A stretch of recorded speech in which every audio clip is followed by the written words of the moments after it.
बारहा कहता हूँ, हमारे अपनों से भी कहता हूँ, बाहर वालों को भी कहता हूँ, मुसलमानों को सामने रखकर इस्लाम को न समझो, कुरान और हदीस को सामने रखकर इस्लाम को समझो। मुसलमानों को सामने रखकर इस्लाम को न समझो, कुरान और हदीस को सामने रखकर इस्लाम को समझो। उम्मत को सामने रखकर मोहम्मद को न समझो, मोहम्मद को सामने रखकर मोहम्मद को समझो। चलते चलते मानने वालों में फर्क आता है प्यारो। आज से 50 साल पहले कॉलेजों में पढ़ने वाले बच्चों का मेयार क्या था, आज उसी कॉलेजों में पढ़ने वाले बच्चों का मेयार क्या है? समझ में आई बात?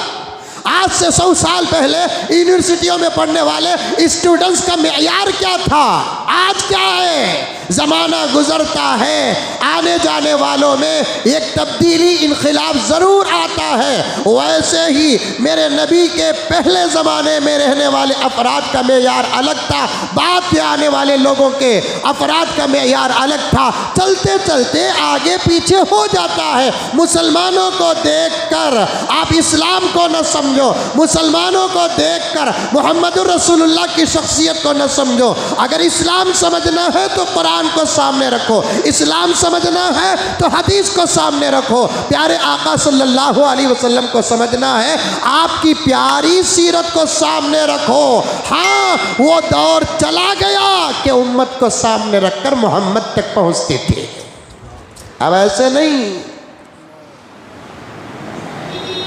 आ रही है प्यारो बात, समझ में आ रही है? हमारी अब जिम्मेदारी है, हम ऐसे बनना है, ऐसे बनना है, ऐसे बनना है। हम पर नजर पड़े तो जमाना ये कहे गुलाम का ये हाल है तो आका का आलम क्या होगा। इसे कहते हैं इश्क, इसे कहते हैं मोहब्बत, इसे कहते हैं प्यार, इसे कहते हैं इताअत।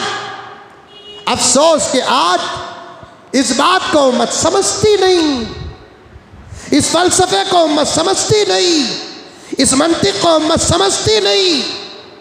एक कलमा पढ़ लिया तो मुसलमान हो गया, एक कलमा पढ़ लिया तो आका का आशिक हो गया। खुदा करे कि वो मुसलमान रहे, अल्लाह के रसूल का आशिक रहे, लेकिन हमारी अपनी ज़िंदगियों को बदलना पड़ेगा। आज दुश्मन कुरान क्या पढ़ेंगे, आज दुश्मन हदीस क्या पढ़ेंगे? अकरम साहब, हकीकत ये है जब अंदर वाले कुरान नहीं पढ़ रहे हैं तो बाहर वाले क्या पढ़े? अंदर वाले हदीस नहीं पढ़ रहे हैं तो बाहर वाले क्या पढ़े? अंदर वालों को नहीं मालूम कि ईमान क्या है, अंदर वालों को नहीं मालूम कि इस्लाम क्या है, बाहर वालों को क्या समझ में आएगा? मेरे प्यारों, तुम्हारे सरों पर मोहब्बत का हाथ रखता हूँ, तुम्हारी ठूड़ियों को पकड़ता हूँ, तुम ऐसी ज़िंदगी बनाओ अब दुश्मन कुरान तक नहीं पहुँचेगा, दुश्मन हदीस तक नहीं पहुँचेगा, गैर कुरान तक नहीं पहुँचेगा, गैर हदीस तक नहीं पहुँचेगा। अब इस्लाम दिखाना है, हम ही को दिखाना है, इस्लाम बताना है, हम ही को बताना है। हम ऐसे बन जाए, ऐसे बन जाए कि हमारे जाहिर पर नज़र पड़े, हमारे चेहरे पर नज़र पड़े, हमारे लिबास पर नज़र पड़े, हमारे मामलात पर नज़र पड़े, हमारे मुआशरत पर नज़र पड़े, हमारी तिजारत पर नज़र पड़े, हमारी सियासत पर नज़र पड़े। तो फिर वो जुमला कहते हुए मुझे मज़ा मिलता है कि देखने वाले इस गौर फिक्र में पड़ जाए कि ग़ुलाम का ये हाल है तो आका का आलम क्या होगा। माँ और बहनों से भी गुजारिश करता हूँ, तुम ऐसी ज़िंदगी गुजारो ज़माना देख कर ये कहे बेटी का ये हाल है, अम्मा आयशा का आलम क्या होगा। बेटी का ये हाल है, अम्मा फातिमा का आलम क्या होगा। बेटी का ये हाल है, अम्मा जवेरिया का आलम क्या होगा। बेटी का ये हाल है, अम्मा खतीजा का आलम क्या होगा। तब जाकर खुदा की कसम अल्लाह की मदद आसमान से उतरेगी, आसमान से।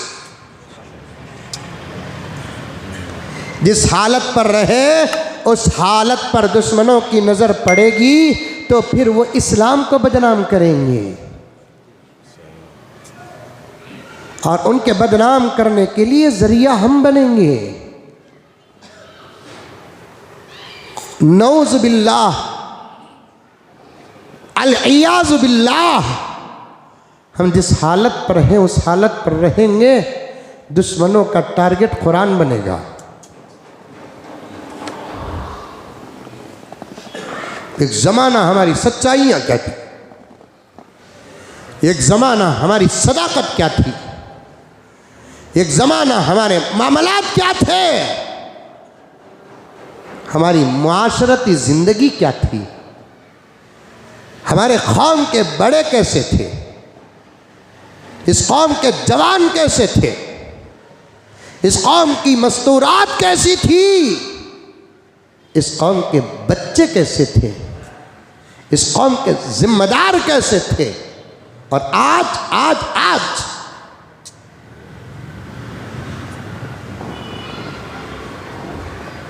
अमल करना तो दूर की बात कि अफसोस के साथ मुझे कहना पड़ता है, मेरे जुमले को समझो, दिल में उतारो प्यारो, दिल में उतारो।